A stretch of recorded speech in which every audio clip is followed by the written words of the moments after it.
Welcome back to Chrono Trigger 4 Moms. We were stuck in prehistory once again. And Ayla had been called into service because the woods to the north were burning down. And Laruba village has been found by the Reptites. Reptites take Kino! Reptites kill all Tri-Stop Reptites! What do now? Oh, I'll tell you what we do now. We have to do some equipments managements. Yeah, because Chrono does not want this magic scarf anymore. Now he wants Rage Band. Counterattack rate. In Robo's armor? Yeah, because he can put on the Dark Mail. Okay, that should be good.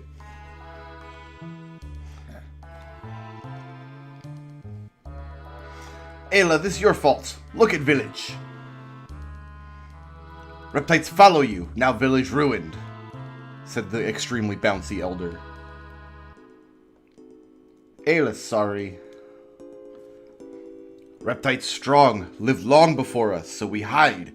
But Ayla say fight together. Ayla still say fight now. Ayla alive. Ayla fight. Win, lose, love, laugh. That rule. No can change rule. Old man breathe, but dead inside. That seems like a harsh thing to say to a man whose village just got burned down by dinosaur people. Ayla strong, so make big talk. We not strong. No, strong. Fight. Get more strong.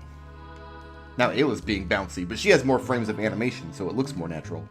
Ayla help, but now need Dactyl. Give Dactyl.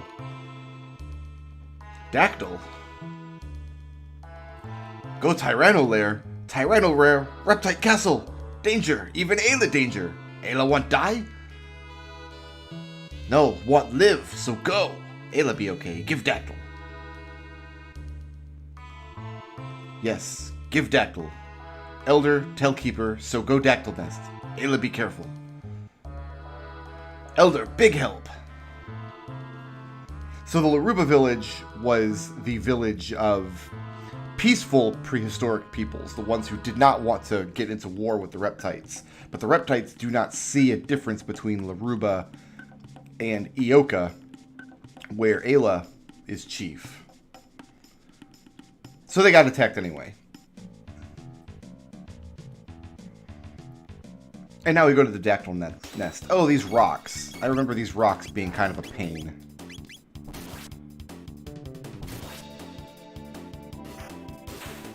Ah, the critical hit rate on that Mazmune, though.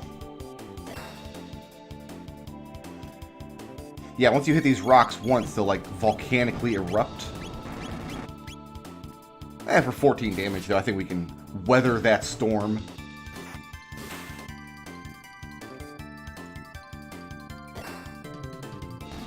Looks like we might have to hit them once. Maybe we cannot destroy those enemies until they have erupted. I'm trying to think here. Do I want Frog in my party? Let me look at my texts. I think we want to cycle Luca into the party so she can learn some more texts. We'll just keep Frog for now. Whatever. It's fine. Frogs are cool.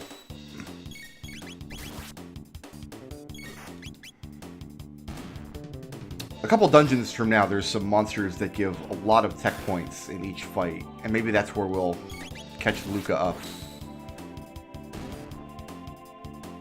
Going through the mid-game here, it's kind of, you kind of just want people with pretty good regular attacks. So Chrono, Frog, Robo, Ayla eventually, once we get to the end of this Dactyl Nest.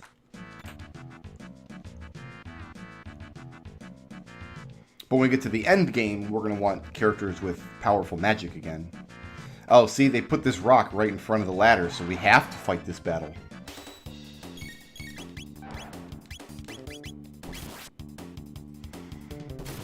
No getting around this one. So yeah, the one attack puts it into volcano state, and then the second attack can kill it. Because previously, Frog's like 400 damage critical hit wasn't enough to kill that enemy in one shot and just put it into volcano state. As you can see, right now Frog is just indispensable because he's got that accessory that gives his weapon a high critical hit rate, so he's doing massive damage with just regular attacks.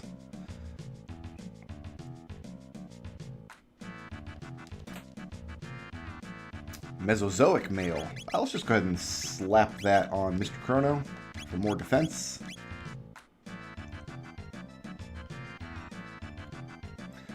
So this whole adventure is kind of like a little interlude before the next act of the game begins in earnest. If killing Magus is the end of Act 2, like Act 3 hasn't quite started yet. One more little character adventure to go through. But after this adventure, we will have our completed party, and then we'll be en route to see through the war against Lavos at long last. So the important thing on screen here is not Ayla's butt or the dactyl that she just called from the sky, but rather the glowing red star that you may have missed if you weren't looking at the top right corner of the screen. Chrono! You would go alone? I do not know what has driven you to this quest, but a friend of Chrono's is a friend of mine. I will not stand by while you go to your grave.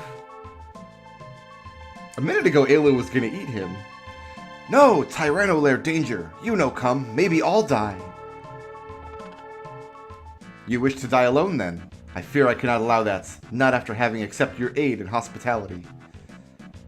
There's been death enough on my watch. I'll abide no more. So the great thing about this dialogue, which, I mean, this is really well-written dialogue for this scene, but you have to remember that Frog is not a compulsory character in this party. I can remove Frog from the party. In fact, I was thinking about doing so and replacing him with Luca just a minute ago. So it's not just that the dialogue in this game is well-written, it's that it's written in a way that it changes depending on which characters you had active. If Frog was not in the party here, I'm sure Luca would have said something. And I think the way that the game does this internally is it has a block of text that it wants to say in a particular scene, and then it prioritizes it based on which character is in the party. So it looks like, okay, is Frog in the party? If so, this is what he says in this part. If not, we check to see if Luca is in the party. And if she is, then she says something.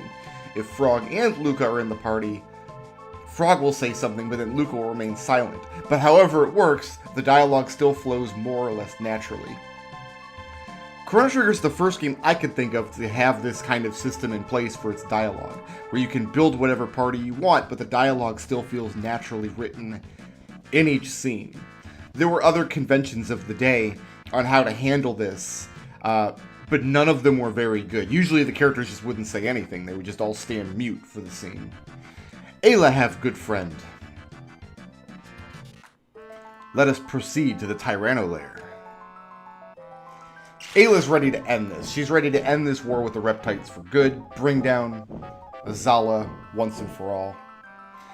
And it's going to force Ayla into my party. And do I want to keep Frog or Robo? I'm feeling Robo, actually, just because he's got 100 hit points on Frog.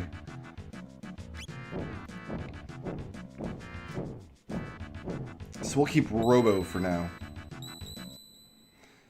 I think we just heard the red star flash, but didn't actually see it on screen there. That feels like a bug introduced to this version of the game. Because it's widescreen, maybe the screen had to be panned down a little too far. But now we have Dactyl friends. This is kind of a common occurrence in RPGs of this era when you get... Because most RPGs have some sort of flying machine as you get late into the game. And so this is Chrono Trigger's way of saying, hey, you can fly around the world map now that we have these dactyls. Our first stop is going to be... Actually, our first stop is going to be making sure Ayla's equipment is in good shape.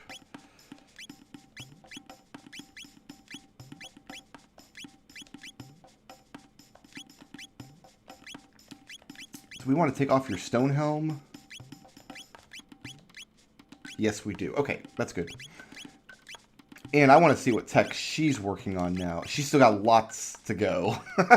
Because she hasn't had the opportunity to be in the party very much. I want to check and see if they have more goods for sale.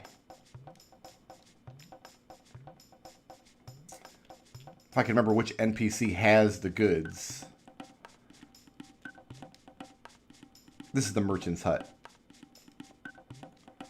This guy wants my... I already have the magma hand. Let's see. Oh no, this is all new stuff. Dreamstone gun, Dreamstone bow, magma hand. We probably want primeval blade. We probably want. So let me make a note of this. So the magma hand is petals and feathers. Primeval blade is fangs and horns. So if we have 3 of each, we can get both of those. And then he's still trading for the ruby vest and the stone helm. So let's go with petals and feathers. I guess this is another reason to recommend Robo over Frog for this next scene, because he gets a new weapon here, whereas Frog doesn't. Although Frog is still using the Mazmune, so... which is a pretty amazing weapon all the way to the end of the game. Fangs and horns. Unless his primeval blade is Frog's sword. Chrono and Frog both use swords, but they use different kinds of swords. I mean, we're giving up 2 speed, but look at the attack boost on that. That's, what, a 15-point attack boost on that blade? Yes, please. So that's looking pretty good. Everybody's almost at 100 attack.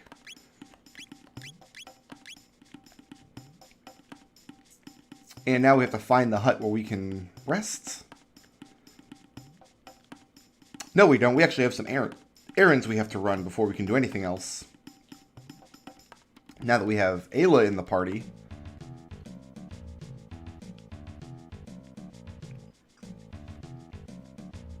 Once again. She just desperately needs to learn some techs.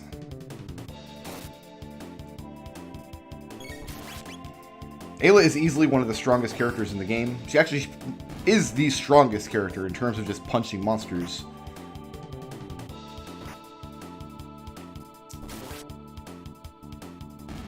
But she doesn't have anything in the way of, like, elemental attacks. Like, she can't do this.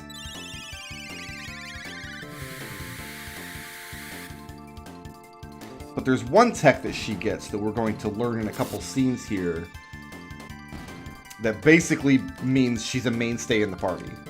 You really do not want to remove Ayla from the party once she learns this particular tech that we're aiming for, which she'll have in...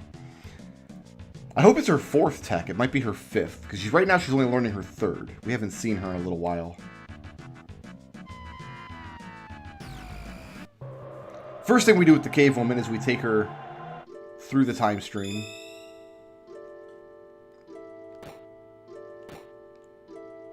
Oh, Specchio is changed. Can I defeat Specchio right now? Probably not with this party. I would need Luca to do it. No, not with this party at all. The problem is Specchio can only be hit by magic attacks. And he is in a new form now. He's like leveled up since we saw him last. The problem is when I fight Specchio, I want 2 people using good magic attacks against him and 1 person healing. Ayla can neither heal nor do magic attacks. So I would want Luca, I think. Luca and Chrono, and then Robo healing. But I can't even physically build that party right now because Ayla's locked in. Hey there, sweetheart. Unfortunately, you were born before magic existed, so casting spells is right out. But if it's any consolation, you seem to have plenty of other assets. So, not only is Specchio kind of perving on Ayla in this scene, but he's also giving an interesting piece of lore that we didn't know yet. I want to go back to the Millennium Fair.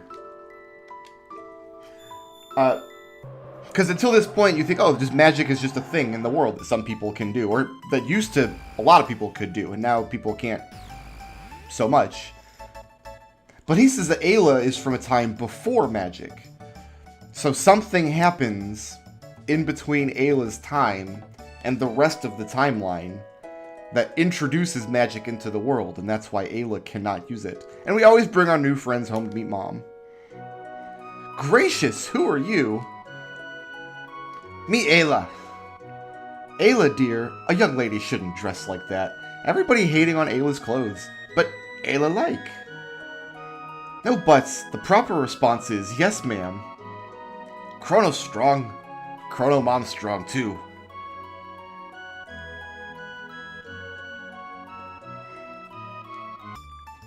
I guess it would be somewhat jarring for your teenage son to bring home a woman in furry underwear. Alright, so everybody's got to meet Mom, and we have all of our magic sorted. You don't really have to bring Ayla to meet Specchio. She can learn her text without having done that, but... Back to the Mystic Mountains, 65 million BC.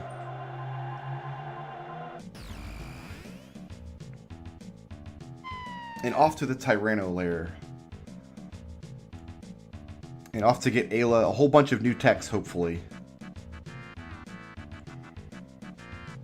Oh, all four of them want a party, huh?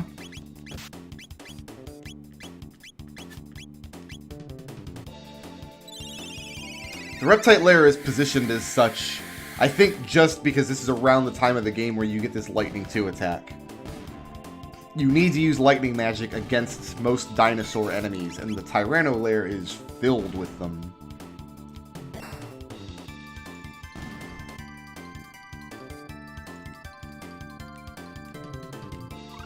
There's Cat Attack, and there's Thunder Chomp.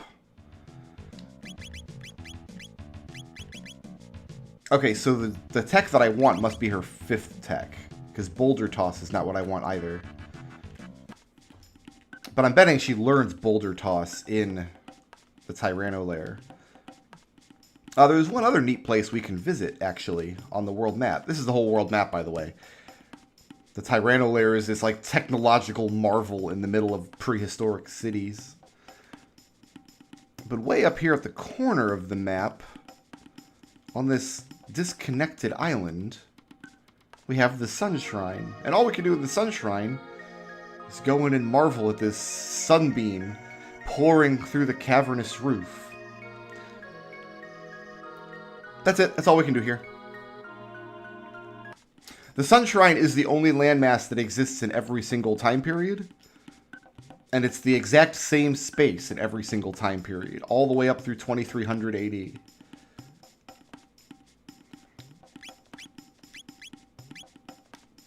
Alright, let's go finish up Ayla's war for her in the Tyranno Lair.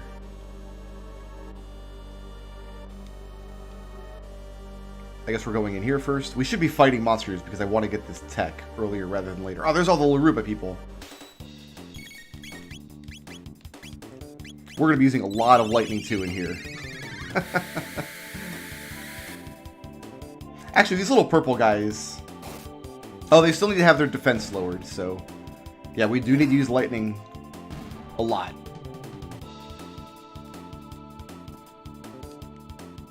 So we're going to be burning up the ethers, probably. Let the Laruba go! Be free, my purple-haired friends! Is there treasure in here I can get? No? You guys weren't even guarding any treasure in your prison cell?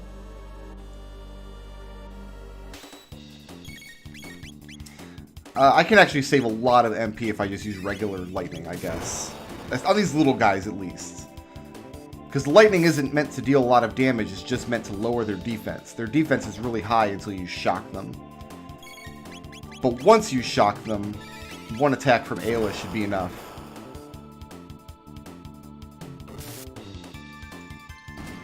It's only 540 damage, that's fine. That's enough to blow up a car.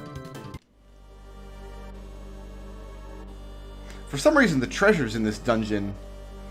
We're about to have a feast, and you're about to be the roast beast! He's so funny. Yeah, for some reason the treasures in this dungeon are little silver orbs. It's the apes! Said the dinosaur to the metal robot man. They say apes even if you have Frog in the party, and Frog is very clearly not an ape. I'm the lightning to these guys.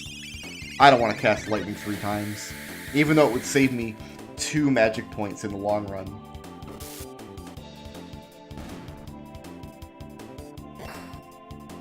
Lightning 2 costs 8 magic points, and Lightning 1 costs 2, so I have to cast Lightning 1 4 times before it's equivalent to a Lightning 2 cast. And Chrono has already burned through about half of his magic points in just these few rooms. Oh, the button doesn't work. Ayla! Kino, move back! Ayla saved Kino. She just throws her head against the ribcage bars.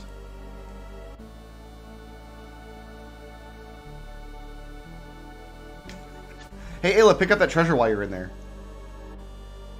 Her methods do not appear logical. Kino, sorry. All Kino's fault. It okay. Kino take Laruba person. Run! What Ayla do? Strong live. Weak die. Ayla go be strong. Kino go too. No, Kino weak. Ayla die. Kino new Ioka chief. So she's saying, basically Ayla thinks she's on a suicide mission, and that Kino has to go back and be the new chief of the people. Ayla.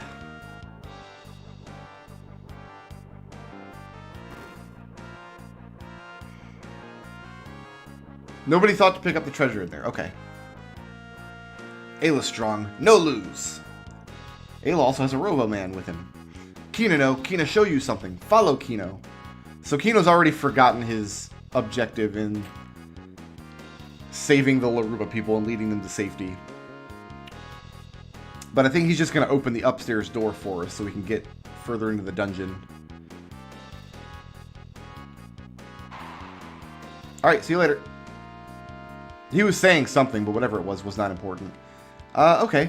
We have monsters here, but we can push this button and drop the monsters into a hole. So why wouldn't you do that?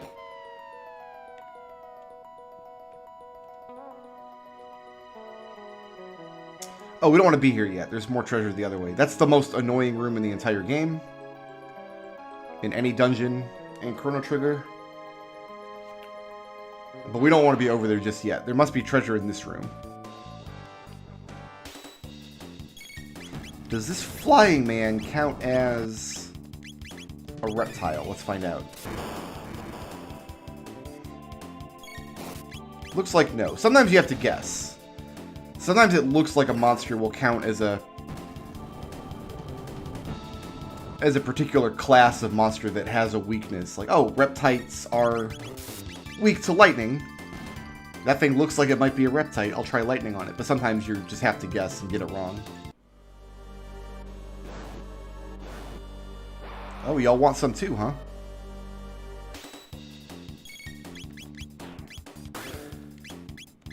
I think the enemies on this screen actually just spawn infinitely.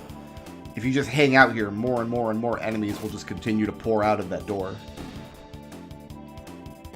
Whatever, Ayla needs the tech points. I'm happy.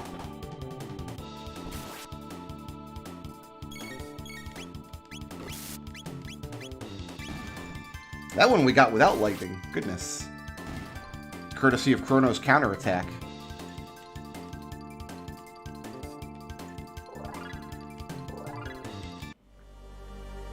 So yeah, there must be treasure in this room. There is. Haha, my dungeon sense. Oh no! Oh no, here's all the monsters we dropped into holes, and then we dropped into a hole. Oh, life is bad. Okay, we're lightning too.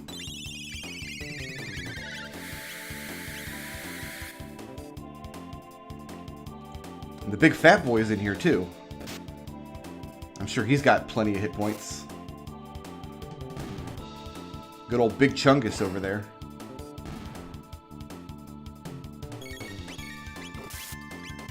Why does the reptile monster have a belly button? That's gonna keep you awake nights.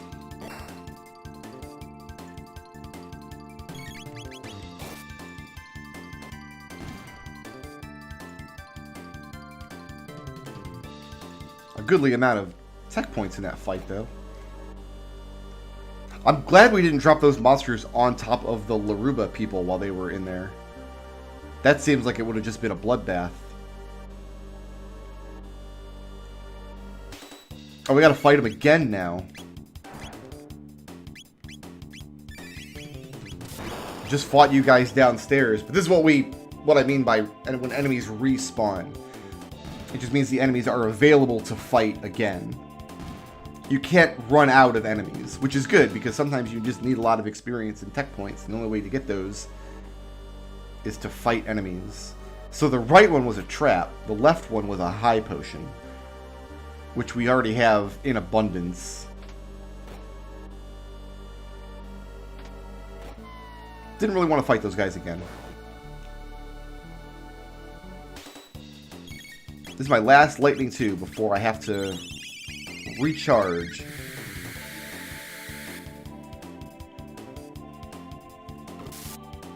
The big crit from Ayla.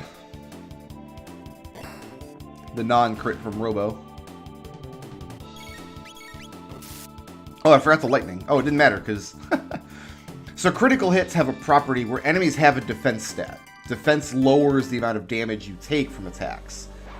So when I say that I need to use lightning against a reptite to lower their defense, what I mean is I need to use a lightning attack to lower that defense stat to a point where they're vulnerable to my regular attacks and I can damage them correctly.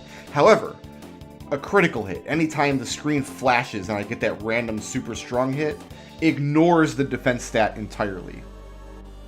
This room is what we call a teleporter maze, and what that means is that at random points in the maze, we just get teleported to other points in the maze. Teleporter mazes were in a lot of RPGs of this era, and they're always really obnoxious. I do not know why they were so popular. I think it dates all the way back to like the 1980s, to the era of like computer RPGs. Stuff like Bard's Tale or the earliest Ultima games, where instead of having like a top-down tile-based map screen like this, the dungeons were built on a grid, and then the grid was broken up into individual steps, and then the graphics were rendered like you were walking down a hallway. We call these like old dungeon hack RPGs, and in those games, since you're not representing a lot of things graphically, there's not a lot you can do to make the dungeons feel fun and unique. So they came up with a lot of tricks, like certain tiles that would teleport you across the map, which just got translated into this era of RPG, even though they were really aggravating and nobody really liked them. However, on my cheat sheet here, apparently we can go to the top right nook and get this box. It's just a potion. We're gonna have to clear the monsters out of here. I'm trying to make sense of my notes, and maybe my notes don't make sense. Typically, I just throw myself against this room. The teleporters are consistent, at least. Once you find where one of the invisible teleporters are, it will take you to the same place every time.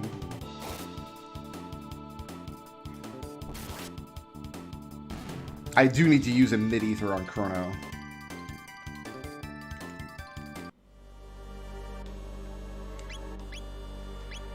I got plenty of them.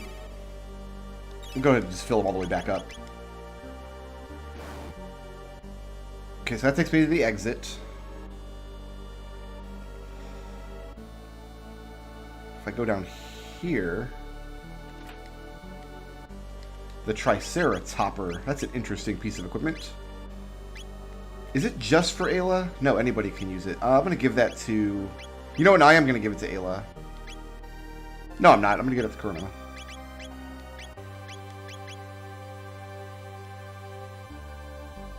How do I get to that top right?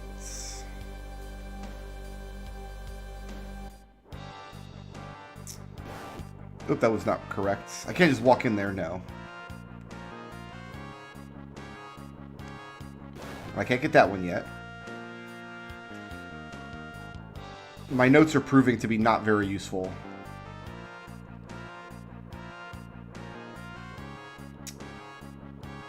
Is there one down here?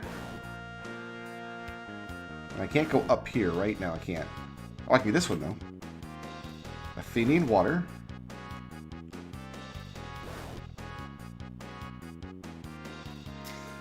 Okay. I just need to get to that top box.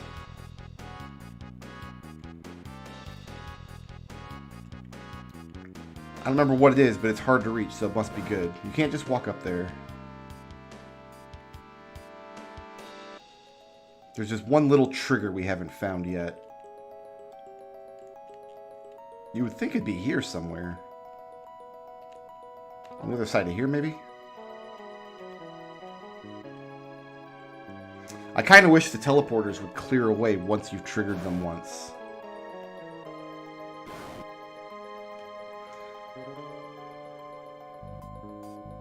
Let me see here. This went down to the corner? No. This went down to the corner. I thought maybe the other side of that.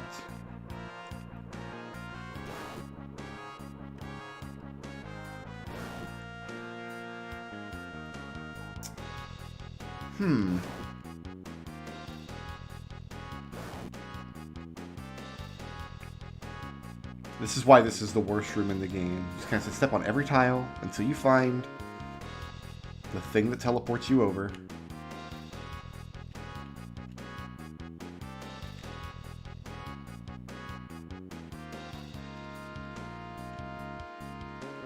I maybe should have downloaded a map of this. Oh, this box is so tantalizing. It's not a box, it's like a weird dinosaur orb.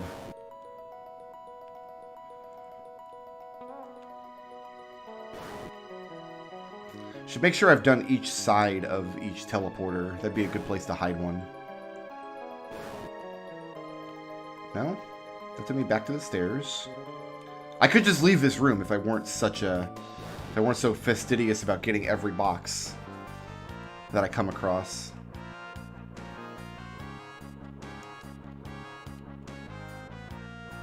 Where have I not walked in this room? Nothing down there in that little nook. This is going to take me back over to this box. And then all of them from this box take me to the stairs, it looks like. So it's just a matter of getting into there now.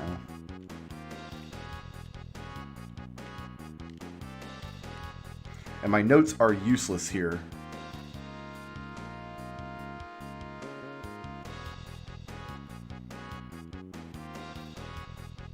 You think I would have just written down in my notes where I need to go, but my planning skills are not that well established. It has to be over in this area, in the bottom area over here. This is the only place I must not have searched. There we go. Ooh, more Mesozoic mail. That we can give. Do you want it? I guess you want it. Alright, we got there in the end. Alright, so back to the stairs now. Here, then here. Up we go. To the second half of this dungeon.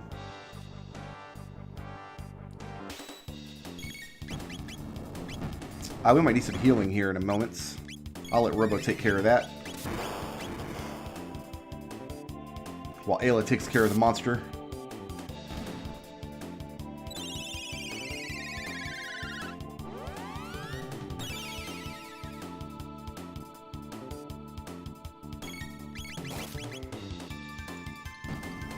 I really hope the tech I'm looking for on Ayla is not the 6th tech.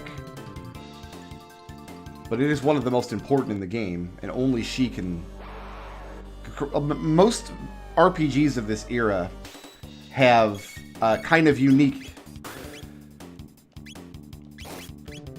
elements to their battle system. Characters that can do interesting or strange things. Just as an example, one of this game's contemporary is a game called Final Fantasy VI, which is The game that is Edgar's namesake. That game has a character named Edgar that I named my dog after. But, like, for example, Edgar in that game is he has a bunch of power tools that he uses in battle. He has a drill and a chainsaw. Could you imagine my dog using a chainsaw? That would be horrific. But that's kind of his, like, special thing that he does. There's another character in that game named Setzer, who is a gambler character. So his whole shtick is, like, he's got a special attack that brings a slot machine on the screen. And then depending on what slots get pulled up, will determine what the attack does. He also has an attack where he fights with dice, and instead of doing some kind of formula based on his stats, like his strength or his agility or whatever, the attack is purely mathematical based on the dice that he rolls. So you've got interesting things like that going on in the game. Chrono Trigger dials that back quite a bit. Most of the characters in Chrono Trigger just have a list of texts that either deal damage to monsters or heal your party members. That's pretty much what everybody can do. There are a couple characters that have what we call buffs. For example, I think Luca is working on... Yeah, her next one is Protect, which we can cast in combat to raise somebody's intelligence. She also has this one that puts enemies to sleep. And then Marl has, like, she can confuse an enemy, and then she is mostly healing stuff. But most of the characters, most of the attacks are just do some amount of damage to the enemy based on some formula derived from the character's stats. That sounds complicated, but it's an incredibly basic way to do it. How strong are your characters is going to determine how strong their attacks are. So a character like Ayla, they gave her a special technique that we're going to learn later that's going to be very important. That is one of the places where she deviates from that quite a lot. It's a very unique ability that does something very specific that has nothing to do with dealing damage or healing party members or placing buffs on party members.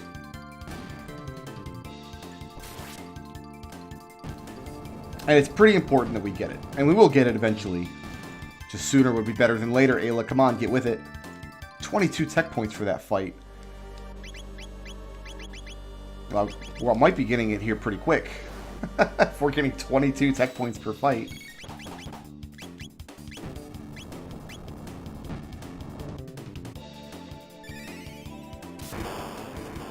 This is going to give us Boulder Toss, which I think gives us a really strong dual tech with Robo.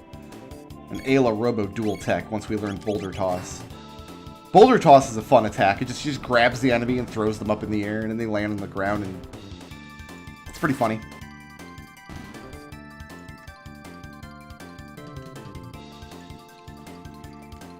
Boulder Toss, Falcon Strike, that's a very useful double tech. Oh, that's with Chrono, not Robo.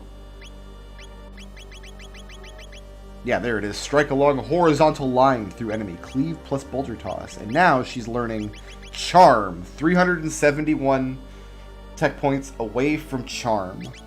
I can't wait.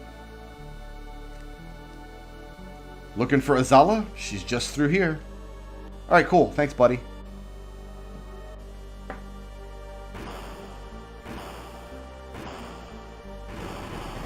Something told me I wasn't going to get away that easily. Hold it!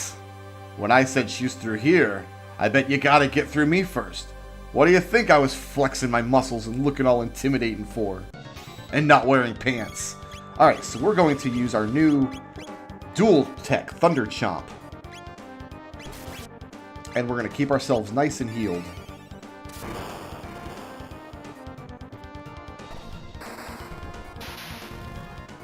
So that's our new dual tech. It does 900 damage. We're happy. And it also lowers his defense, so when Robo gets to attack him, he'll do more damage as well. And we're just going to keep doing that.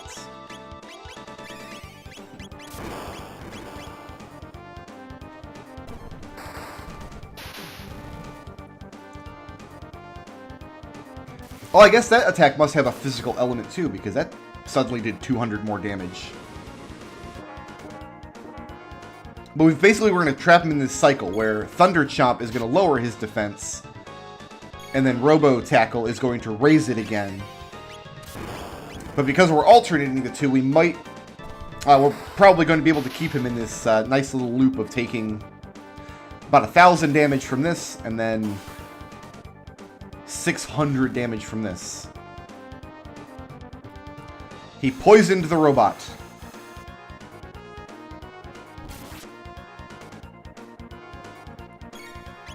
I think we're going to kiss Robo, because he's got 10 hit points left.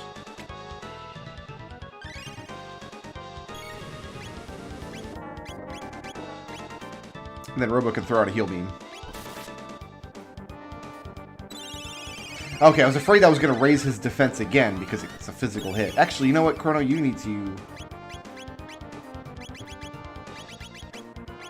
use a Panacea on Robo and get rid of this poison. Thank you.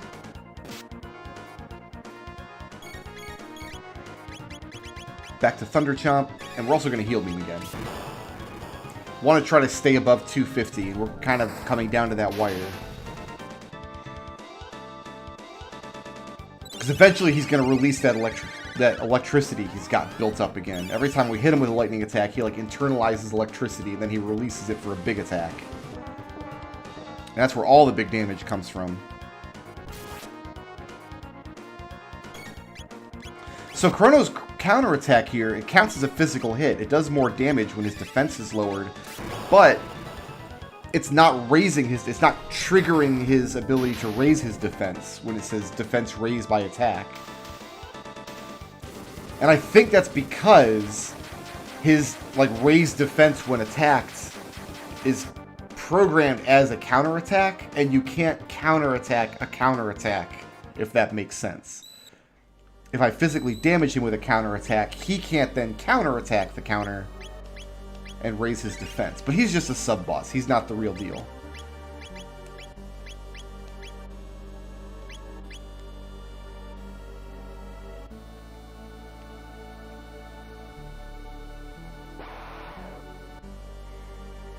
Oh, these are just little guys. Oh, maybe this is the map that has the infinitely spawning monsters. Like, these guys will just be out here for as long as I care to fight them.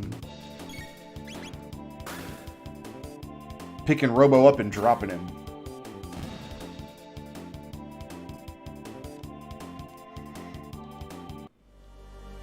How close are we? Oh, she's 350 away. I would like to have that charm ability before the next boss fight, but I just don't see us getting 350 tech points. These guys are given 3 each. We have to fight 100 of those. Oh, a new save point.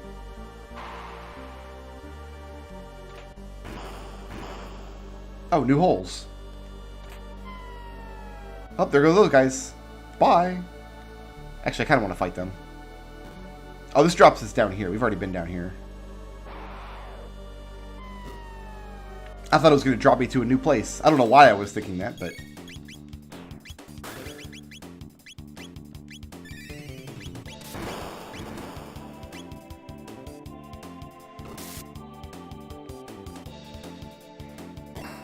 Yeah, the Big Chungus man has a lot of hit points. He just ate 600 damage and didn't flinch. Ayla just naturally gets a lot of critical hits. Because her regular attack is basically all she does, they made sure that it was a pretty amazing attack.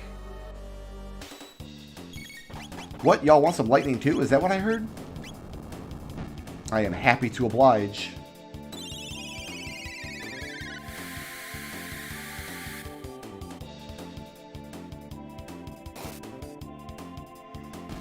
Can't kill the volcano monsters with lightning attacks, but sometimes they explode and damage other monsters. I'm not sure if we've seen that yet in the dungeon, but sometimes they pop their top and other people get damaged. Yeah, there it happens. Right there. Why that happens sometimes, I don't know. Something about their internal logic. That was 22 TP. We would have to grind here for a little while. Although it's making sure we're running the gauntlet, so...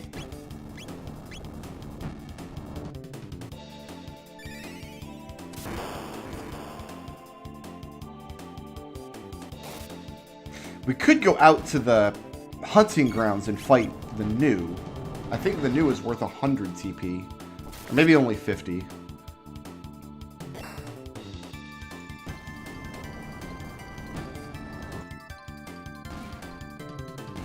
Alright, well, thanks for finishing yourselves off there. They absorb lightning, but apparently can be damaged by their own internal fire that they themselves produce and spew out.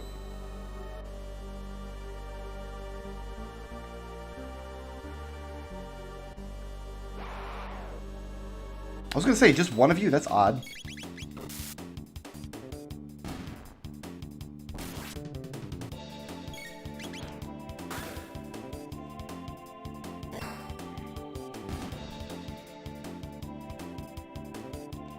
Alright, let's go try this door again. This time not fall down.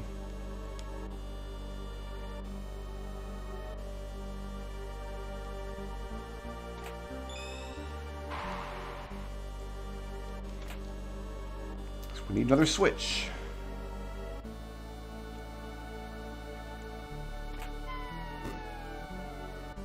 Push the switches out of order, and then you gotta fight the Big Chungus men. It's fine, I need the tech points, so...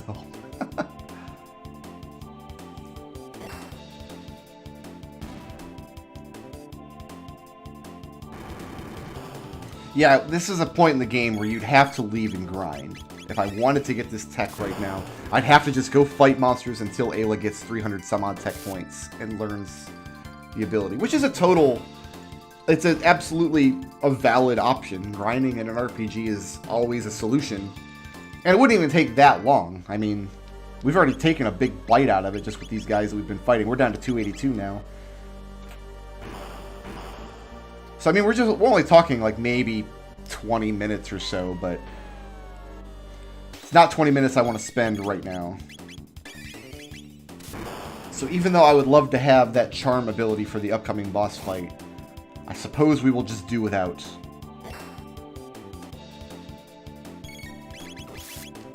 Of course, on New Game Plus, when you start the game and everybody has all their techs, obviously that isn't a problem. Oh, really? We're just stacking them all up today. Where are they falling from?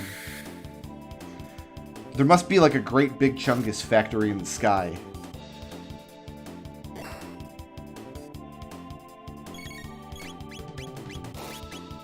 I hope that other one's defense doesn't restore itself before we manage to murder him.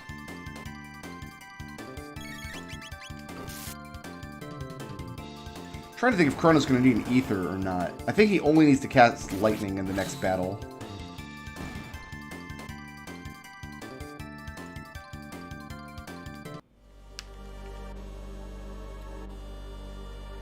Which he can use quite a lot of. Ah, there's Azala. At last, the final confrontation. It was but a matter of time. Will it be we reptites who inherit the earth? Or you soft-skinned apes? Spoilers, but been to the future. I know who wins. I'm sorry to be the bearer of bad news, Azala. So, what's really interesting about this scene, that hasn't been revealed in the story yet, but I think is kind of poignant to know when you see this scene for the first time, is in this scene, Azala already knows that she and her people are doomed. Like, she and the rest of the reptites are destined to die out, even if the humans don't fight them. This war between reptites and humans is completely meaningless to Azala's purposes. She already knows that she's going to die, and we're going to find out why that is, I think just in a few moments here. But I think knowing that going into this scene, like knowing how fiercely Azala is willing to fight to the bitter end, even knowing that her cause is completely lost. Because remember that the reptites are more intelligent and more technologically advanced than humans. Azala has more knowledge of the world and the cosmos than people do at this point in at this stage of their evolution. So there are things that Azala knows that Ayla cannot possibly know, and that the rest of us are only about to learn. Hear that lovely voice? You'll soon be hearing more of it than you'd ever wish.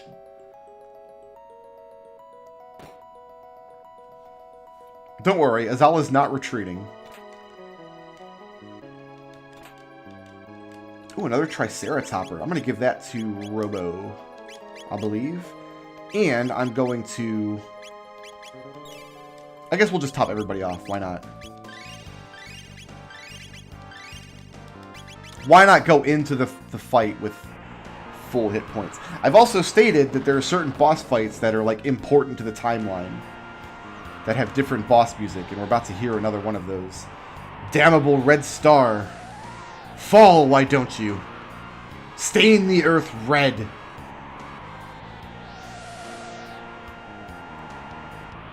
So, I mentioned this scene being poignant for that reason, that Azala already knows they're doomed. This is a subtle difference between this translation and the original one.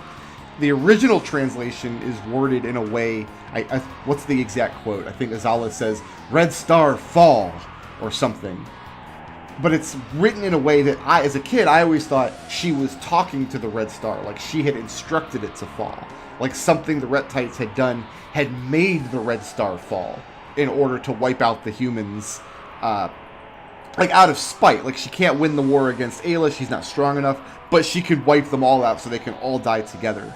Whereas in this translation, it's much more clear that Azala knows the red star is going to fall, can't do anything about it, and everybody's going to be wiped out anyway. Even should it prove our fate to die, we will not relinquish this world to the likes of you. So either way, Azala is hoping to take the humans down with her. But in the original translation, it always came across to me that Azala was the one that had caused the red star to fall. Whereas in this translation, it is more clear that the red star is coming whether Azala likes it or not. And she probably doesn't, considering what happens afterwards. This black Tyranno will have the honor of wiping you filthy apes and your robot friend from existence forever.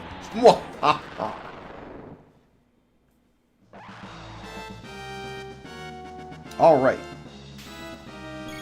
So we're going to start by taking out Azala, and I think the best way to do that is going to just be through regular single text. Because we can't even damage the black Tyranno until Azala is taken care of.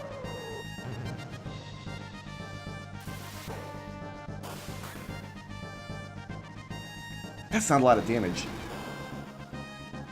I think lightning too I do want.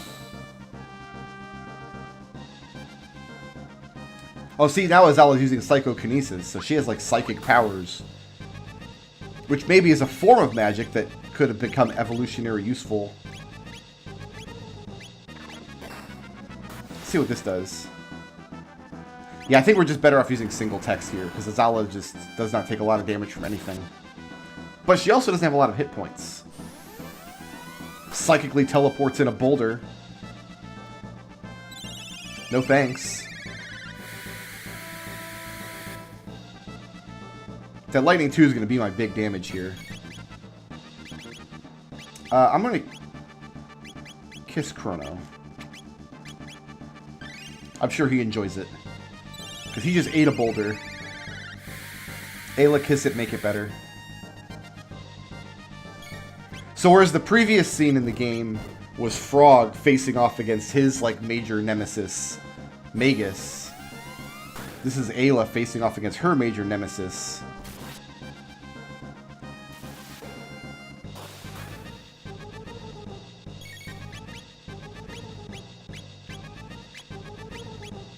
everybody's ganging up on Chrono. I do not like what his hit points are doing. I might have to throw a second heal at Chrono here once Robo gets a turn.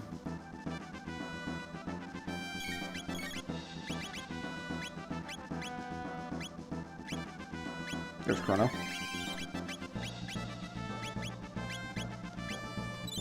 Unfortunately, you can't boulder toss the black Tyranno. You can't pick the black Tyranno and throw him off screen. Whereas Azala and my characters and most monsters in the game are a single sprite on screen. Like a single A sprite is just a drawn... Like, Chrono's a sprite, and Robo is a sprite, and Ayla is a sprite, and the Black Tyranno's head is a sprite, but the rest of it is drawn as part of the background, as a separate entity. That's kind of a trick that these old games will use to make monsters look bigger than they can really fit in memory easily. It's difficult to animate something that size using sprites, but you can draw part of it with the as the background. That's why when the screen shakes, you see the body of the Black Tyranno shake, but the rest of it does not. Alright, now it's going to start counting down, so we're going to just want to start thunder chomping.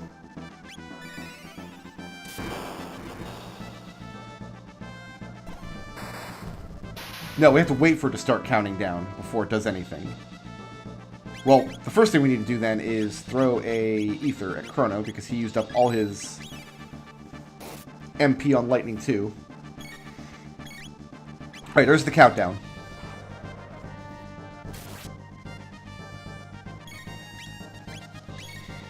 This is where we can get damage in, because it has to lower its defense to count down. And what's our hit points look like? I might want to throw out one heal beam before the countdown reaches 0, because Ayla's under 400. That might be okay, but I don't know how much damage the big boy is going to do here.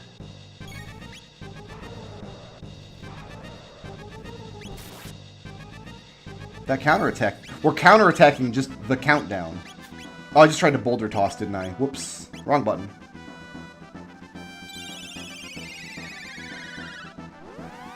So they just made the monster immune to boulder toss specifically because if they didn't and you use boulder toss, Ayla would rip its head off, throw it off screen, and it would fall back onto its neck. Which, as incredible as that would look, it would kind of ruin the verisimilitude of the scene.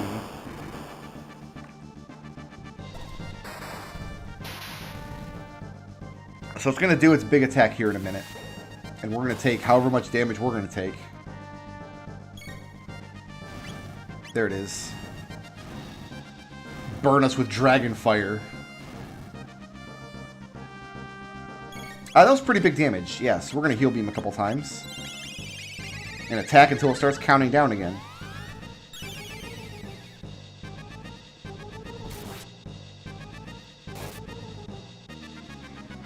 Because otherwise its defense is too high to do anything about.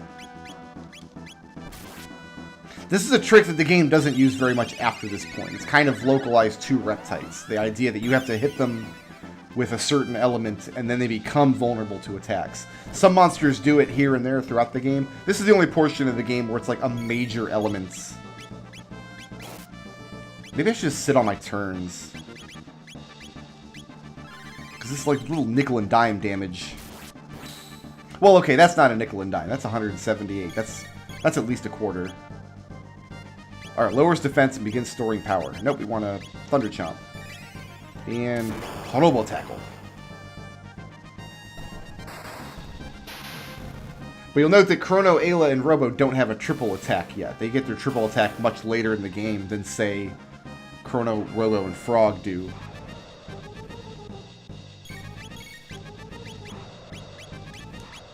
Alright, calm down with the countdown. Let me get an attack in once in a while.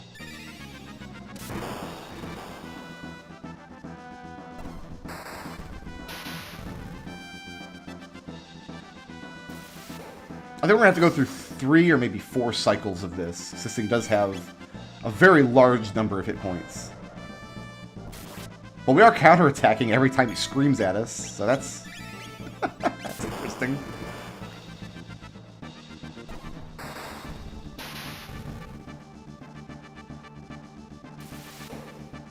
Get him, Robo! Right in the nose.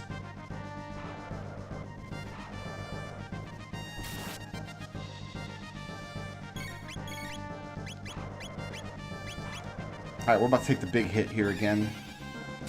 Looks like 2 heal beams got us back up and running. Oh, Robo is also low on magic points. We're going to have to throw him in ether here in a moment. Oh, that's the end. We got him. 25 tech points. So Chrono learned Raise. That's, I mean, not useless. Nice to have.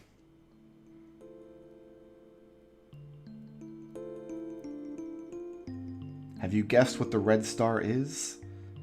No, it can't be. Could the heavens truly have sided with the apes? Listen, primates, and let it be known for all time. We reptites fought proudly to the bitter end. Ayla, no. Meanwhile, the red star. First, a great fiery stone will crash to the earth. Its flames will soon spread to scorch every corner of the land. Then the chill will begin to creep across the blackened plains, ushering a long, cruel age of ice and snow. A fitting end to our age indeed. So this is why I think the scene is more poignant this way, because Azala knows that the red star is going to fall to the earth and usher in an ice age. Lavos. Lavos? But that is impossible.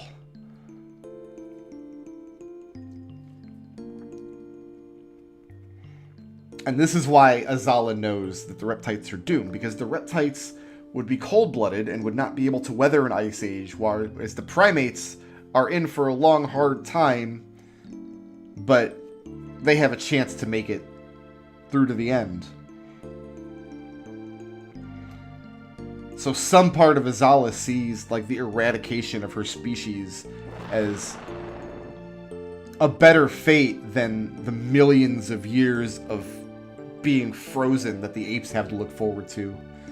Ayla people word. La mean fire. Vos mean big. So Lavos means big fire. The big evil monster of this game is just a big fire. Kino.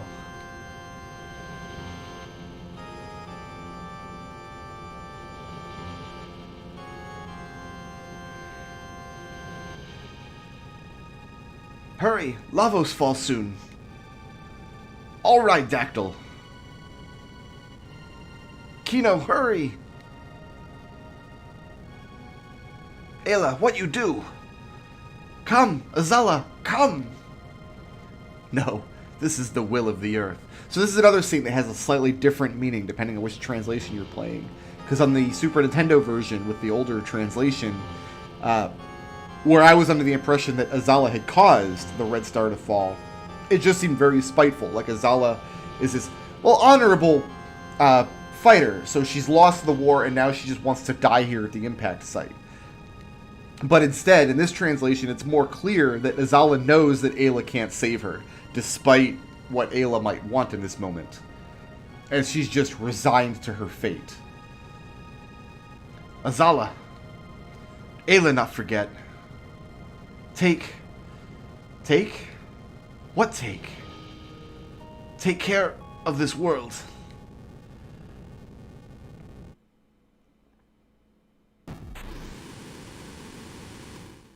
So it turns out that Lavos was not created by infernal magic in the Middle Ages. It's an alien that fell to Earth just by random chance millions and millions of years ago, which Magus somehow learned about and tried to summon to the surface. It seems Lavos made his first appearance here, and not in the year 600.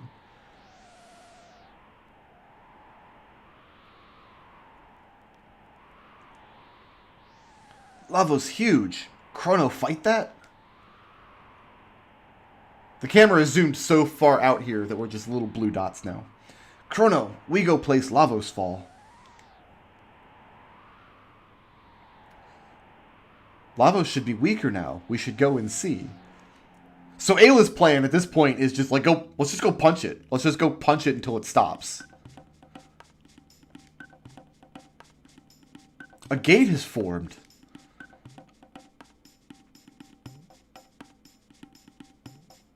Lavos fast, deep under Earth now. These gates are the likely result of the energy radiating from Lavos, placing strains on the surrounding time-space. That's a good Star Trek explanation for it. What wrong, Chrono? Want fight Lavos? Go here? No? Okay. The next step is we want to put Luca in the party and make sure that she's got... Give her that mist robe. Where does this gate take us?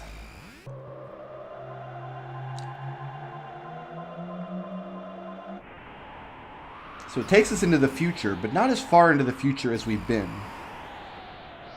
Yeah, it was the nearest gate to Lavos after all. I have no idea where we are. Chrono, where this place? Well, this is 12,000 BC, so far, far in the future from where we just were, but not anywhere it looks like civilization is thriving. There's a little hut over here. Oh, and a flying mountain. The Terra Cave is not a place we can go yet. They've got the ladder pulled up. They won't let us climb up. So this is the desolation that Lavos has wrought. So this is the first time that Lavos has destroyed the world. And then later it will erupt from the planet again in 2300 AD. Oh, where's this going to go?